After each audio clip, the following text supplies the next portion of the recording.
Here at the Seasons, which is a condo complex located on Research Drive, getting ready to get 903, which is a 3-bedroom, 3-bath unit on the market. It's an in unit with a basement. The Seasons is located right off of Research Drive, which is there. That's also the University of Georgia, East Campus Road.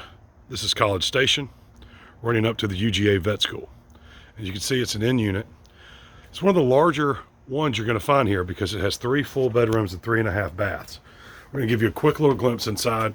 It's not quite ready, but we're close. So upstairs is where you're going to find those 2 beds and 2 baths.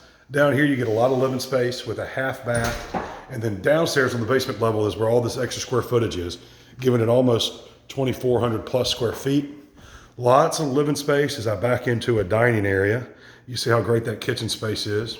Open up to a large living area with gas logs. And then we'll try to come out and let you get a glimpse at one of the best things about it, which is the back porch.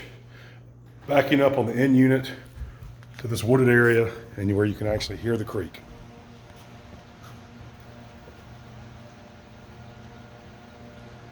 Unit 903 at the Seasons, asking $3,099, heading to market this week. We'll let you know as soon as it's available. Should be Tuesday, December 14th, $3,099, 310 Research Drive, 3 bedrooms, 3.5 baths.